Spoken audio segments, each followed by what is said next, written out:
चलने लगी। लोगों ने कहा आप कहाँ जा रहे हैं? मैं मेरे पति के साथ जा रही हूँ और पति के साथ ही रहूँगी, मैं सती हो जाऊँगी। अरे देवी, ये आप क्या कर रही हैं? ये सरकार की आज्ञा नहीं है। जो सरकार की आज्ञा होगी तो आप सती हो सकती है। मैं मेरे पति के साथ सती हो जाऊंगी, चाहे सरकार की आज्ञा हो चाहे ना हो। उसी वक्त 4-5 लोग वहाँ से रवाना हुए और राजा भोज के दरबार में गए। जाकर राजा भोज के पहरेदार बाहर बैठे थे, वो बैठे बैठे नींद ले रहे थे। किसी ने पहरेदार को जगाया और कहा, अरे मूर्ख, तुझे पहरे पर रखा है और तू नींद ले रहा है। नगर में रात को सर कट रहे हैं, कोई लोग सर काट कर जा रहे हैं और तुम ऐसे नींद लेते रहोगे तो कोई सर काट के चला जाएगा, आपकी ज़िंदगी चली जाएगी। वो पहरेदार धड़ाक खड़ा हुआ और कहा, आइए आइए, आपको कैसे आना हुआ? तो उन लोगों ने कहा, अब राजा भोज को बोलो, सूचना दो, हम उनसे मिलना चाहते हैं और बातचीत करना चाहते हैं। वो पहरेदार दौड़ते हुए अपने राजा भोज के पास गया और कहा, गांव के 4-5 लोग हैं जो आपसे मिलना चाहते हैं, आपसे बात करना चाहते हैं। राजा भोज ने कहा, उनको बुलाओ और उनको आने दो।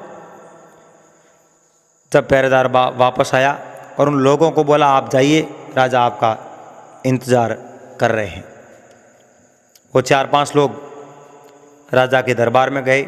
राजा ने कहा, आप इस वक्त और सुबह सुबह आप कैसे आए, कैसे आना हुआ आपका? उन्होंने कहा, हमारे नगर में हीरालाल सेठ, जो बहुत बड़ा नगर सेठ था, वो 12 साल के बाद में घर आया। राजा ने कहा, बहुत ही अच्छी बात है, घर आया तो सुबह हमारे दरबार में, अब तो आने ही वाला होगा। नहीं महाराज, रात में उसकी हत्या हो गई। राजा भोज को इस बात का सब पता था, किसने हत्या किसकी की है सब पता था, लेकिन राजा भोज ने अनजान बनते हुए कहा, उसकी हत्या भला कौन कर सकता है? लोगों को पता नहीं था। उन्होंने कहा, महाराज इसका तो पता लगाना पड़ेगा, लेकिन उसकी पत्नी है सुशीला, वो बोल रही है रात में कोई सो रहे थे, उनका घर का सामान बिखरा हुआ पड़ा था और वो हत्या करके चले गए।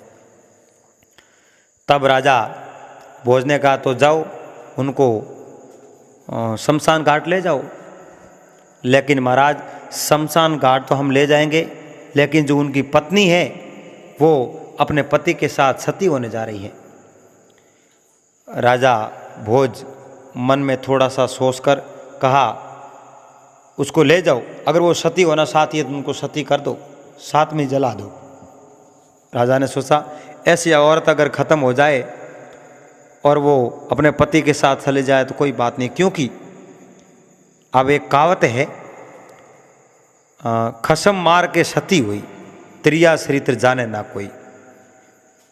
अब राजा को इस बात का आगे कोई अंदाज़ा था नहीं कि वो हीरालाल सेठ की पत्नी और उस साधु के बीच में क्या संबंध थे। इस बात का किसी को पता नहीं था, किस प्रकार के रिश्ते थे, पवित्र थे या अपवित्र रिश्ते थे, इस बात का भी किसी को पता नहीं था। लेकिन राजा को वहम था, इसलिए उन्होंने कह दिया कि उनको सती कर दीजिए। अब आदेश दे दिया। गांव के लोग जब उस सेठ के घर आए और सेठ जी की अर्थी लेकर शमशान घाट पहुंच गए, उसी समय कोई लोग दौड़ते दौड़ते राजा भोज के दरबार में आए। कहा, महाराज, अपने गांव के बाहर एक कुटिया है, कुटिया में एक साधु की रात को हत्या हो गई है। ऐसा कोई शोर आया है, जो एक साधु की भी हत्या हुई है, उसके साथ साथ सेठ हीरालाल की भी हत्या हुई है। अब राजा भोज को पता था साधु को तो मैंने ही मारा था, लेकिन कुछ लोगों को कहा, जो हुआ वो सो हो गया, आप उस साधु को शमशान घाट में लेकर जाइए। कुछ लोग गए और साधु की अर्थी लेकर वो भी शमशान घाट पहुंच गए।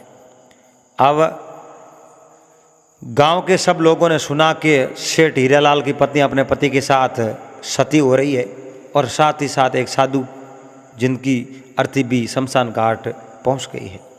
सब लोग दर्शन करने के लिए और इस माहौल को देखने के लिए शमशान घाट में चले गए।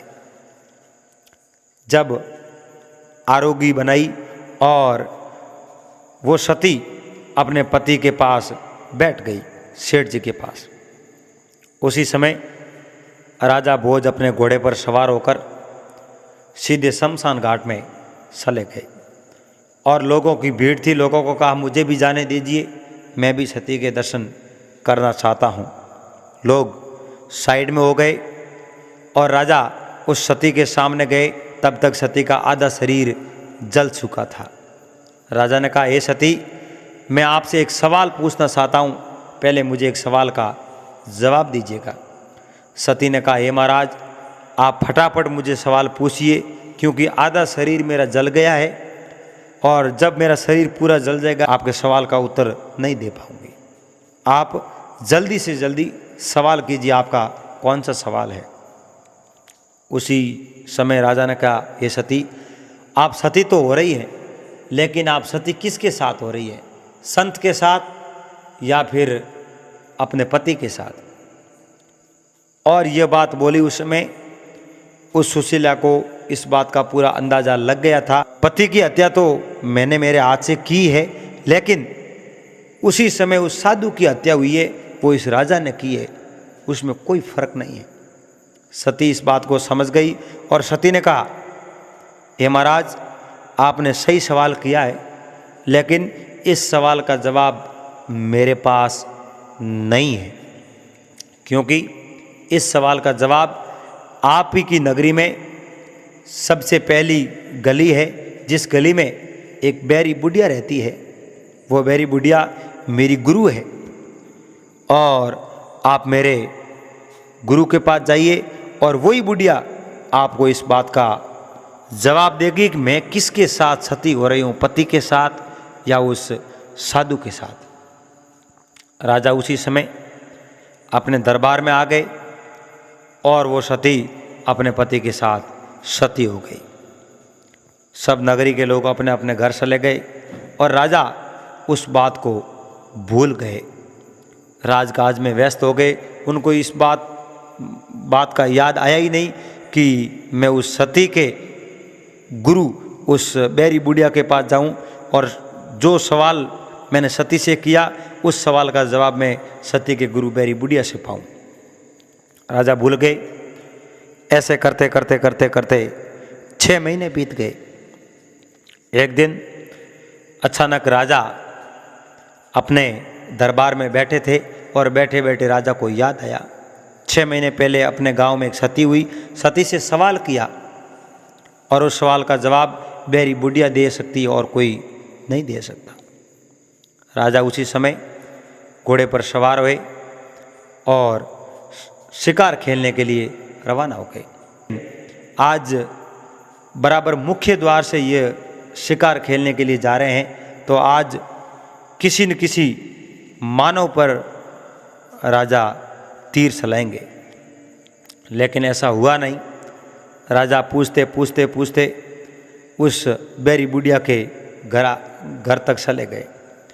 बाहर बच्चे खेल रहे थे, बच्चों को पूछा, यहाँ पर बैरी बुढ़िया का घर कौन सा है? बच्चे कहे, वो मेरी दादी है और यहीं पर रहती है।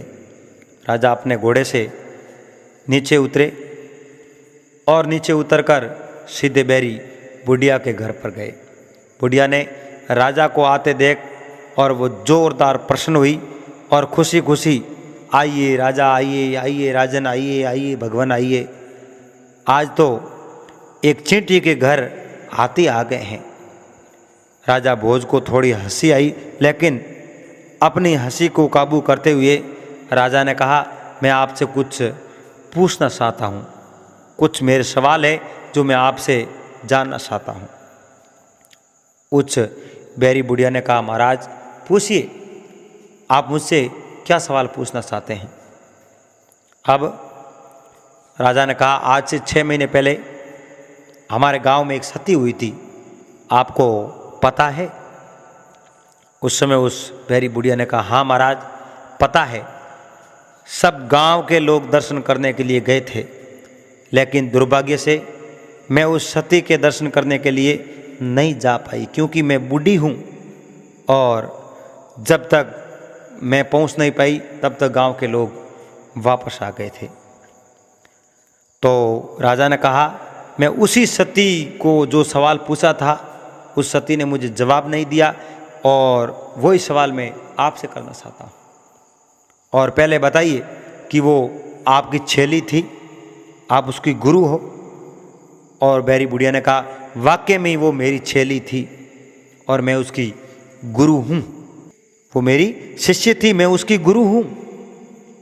तब राजा ने कहा तो वो आपकी शिष्य किसके साथ सती हुई थी? अपने पति सेठ के साथ या उस साधु के साथ सती हुई थी? इस बात का जवाब दीजिए। वो बैरी बुढ़िया बहुत बड़ी तांत्रिक थी, जादूगरनी थी, और उसने राजा को कहा राजा वो मेरी शिष्या का शब्द सही था। वो किसके साथ सती हुई इस बात का जवाब मैं आपको जरूर दूंगी। इसके लिए आपको कुछ करना पड़ेगा। क्या करना पड़ेगा? आपको एक बकरा लाना पड़ेगा। राजा ने आदेश दिया, अपने जो साथ में सिपाही थे उनको कहा आप कसाई के घर जाइए और एक मोटा बकरा यहाँ पर लेकर आइए। राजा के आदमी बकरा लेने के लिए गए। वो बकरा लाकर राजा को सौंप दिया और उस बैरी बुढ़िया ने कहा महाराज आप इस बकरे के दोनों सींग पकड़ लीजिए और मैं आपको उस बात का जवाब देती हूँ वो सती किसके साथ हुई और वो सती क्यों हुई, किस कारण हुई, इस बात का सब जवाब मेरे पास है। राजा ने जिस प्रकार से उस बुढ़िया ने कहा उसी प्रकार से उस बकरे के दोनों सींग पकड़ लिए और उस बैरी बुढ़िया ने 7 उड़द और उसने मंत्र पढ़कर राजा की तरफ फेंक दी। उसी वक्त राजा के जो हाथ थे वो बकरे के सींग पर चिपक गए थे। बैरी बुढ़िया ने कहा महाराज अब आप हाथ छोड़ दो। राजा हाथ छुड़ाने को चले, वो हाथ छूट नहीं पा रहे थे। राजा ने कहा अब हम यहाँ पर कमजोरी जाहिर करेंगे तो लोग हंसी करेंगे, हम हंसी के पात्र बन जाएंगे। इसलिए राजा ने कहा हम राजा हैं, किसी चीज़ को पकड़ते नहीं हैं, जब किसी को पकड़ते हैं तो फिर छोड़ते नहीं हैं। अब बैरी बुढ़िया ने 7 उड़द और लिए और अभिमंत्रित करके वो उड़द उस राजा के ऊपर फेंक दी। उसी समय कोई एक अदृश्य शक्ति आई और उस शक्ति ने उस बकरे का शीश काट दिया। जब बकरे का शीश काट दिया और बकरे का शीश कटते ही ऊपर आकाश में उड़ गया और उसके साथ साथ राजा भी उड़ गए थे। उसी समय राजा के 2 सिपाही पास में खड़े थे, वो तलवार लेकर आए और बुढ़िया को घेर लिया। कहा आपने राजा को कहाँ भेज दिया और राजा को वापस लाइए। बुढ़िया ने कहा भाई राजा को एक सवाल का जवाब चाहिए था, जब उनको उनके सवाल का जवाब मिल जाएगा तो वो ज़रूर वापस आ जाएंगे। आप अपने अपने घर जाइए। वो एक दूसरे के सामने देखने लगे, बुढ़िया है बहुत बड़ी जादूगारनी, अगर हमारे ऊपर उड़द फेंक दिया तो ये हमें कहीं का भी नहीं छोड़ेंगी, इसलिए यहीं से जाना ठीक है। वो सब सिपाही वहाँ से रवाना हो गए और अपने अपने जगह पर चले गए। अब इधर राजा बहुत बड़ी सुनसान और जहाँ पर केवल वन्य जीव थे, शेर है, चीता है, सियार है, भेड़ी है, वो रहते थे, वहाँ पर कोई मानव नहीं रहता था। वहाँ जाकर वो बकरे का शीश उतर गया, राजा भी उसके साथ साथ उतर गए थे। अब राजा थक गए थे, प्यास लगी थी, भोजन करना था, लेकिन वहाँ पर पानी था नहीं। राजा दर दर भटकते थे और राजा अब करे तो करे क्या। हाथों में बकरे का शीश था और वो छूट नहीं रहा था। राजा प्यासे थे और इधर रात पड़ गई थी। जब रात पड़ी तो राजा बकरे का शीश हाथ में लिए बैठे, नींद आ रही थी तो अपने सर के नीचे उस बकरे के शीश को दबा दिया। जब रात में राजा को बहुत बड़ी नींद आई, और उसी समय उस जंगल में से कोई शियार आया जो वो बकरे का शीश था, राजा के सर के नीचे था, हाथों में पकड़ा हुआ था। न जाने वो क्या माया थी, कैसे ले गया, वो शियार उस सर को ले गया था। राजा नींद में थे। जब प्रभात हुई और राजा की आँख खुली, राजा ने सोचा अब मेरे हाथ तो बकरे के सर को पकड़े हुए हैं, क्योंकि वो चिपके हुए हैं। राजा ने हाथ हिलाया तो हाथों में रेत आई, क्योंकि मिट्टी आ गई, वो बकरे का शीश वहाँ पर था नहीं। राजा फटाक खड़े हुए और देखा कि बकरे का शीश वहाँ पर है ही नहीं। अब राजा ने सोचा हमारे पास एक ही तो गाड़ी थी, और जिस गाड़ी के सहारे हम यहाँ आ गए, और वो भी गाड़ी अब यहाँ से कोई छीन कर ले गया। हे भगवान, अब मेरा क्या होगा, मैं कहाँ जाऊँगा। राजा बहुत बड़ी चिंता करते थे, और चिंता करते करते इधर उधर घूमते घूमते राजा को बहुत बड़ी प्यास लगी थी, कंठ सूख रहा था, प्राण निकल रहे थे।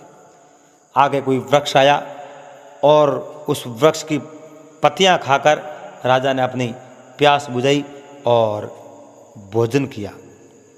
अब राजा आगे आगे जा रहे थे, घूमते घूमते घूमते राजा को किसी मानव के पैरों के खोज दिखाई दिए, निशान दिखाई दिए, और राजा ने जान लिया इधर कोई न कोई मनुष्य रहता ही है।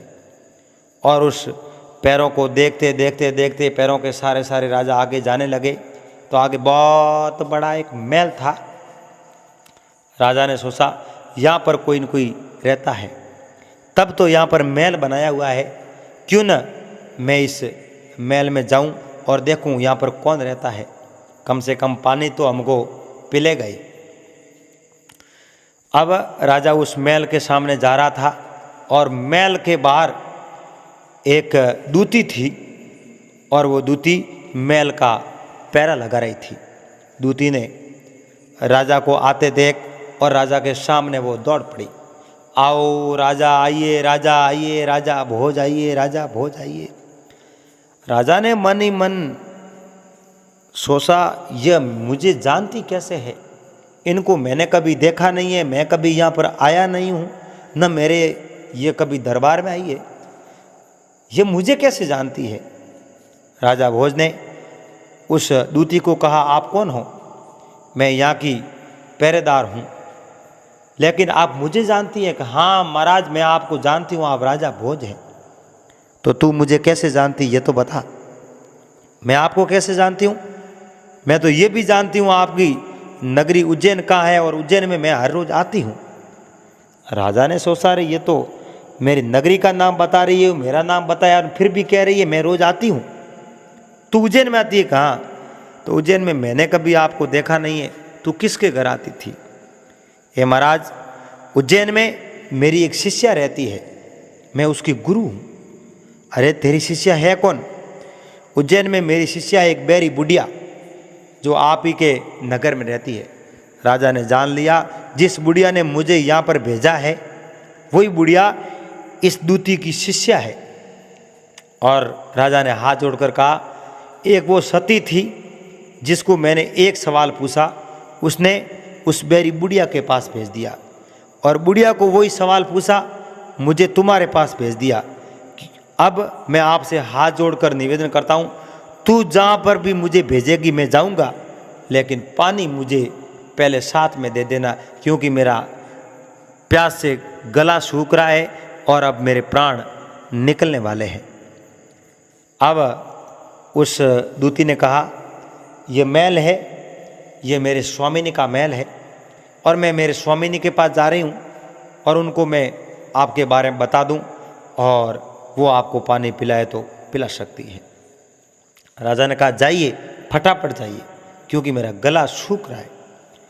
वो दूती दौड़कर उस महल में गई, और उस महल में वो स्वामिनी बैठी थी, और जाकर कहा स्वामिनी जी बाहर राजा भोज आए हैं।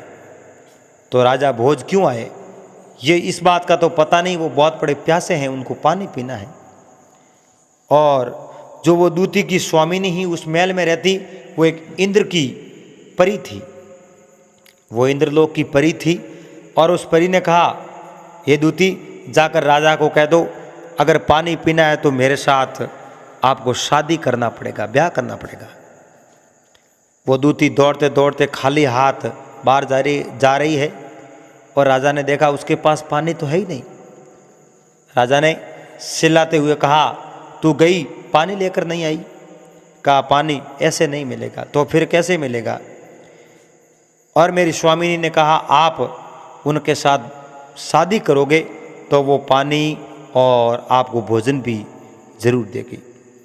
राजा ने कुछ समय के लिए खामोशी से उस दूती के सामने देखा और उसके बाद में कहा, जाइए आपकी स्वामिनी को कहिए मैं आपके साथ शादी करने के लिए तैयार हूँ, क्योंकि हम तो राजा हैं और राजा को राजपाट चलाना और शादी करना यही तो काम है।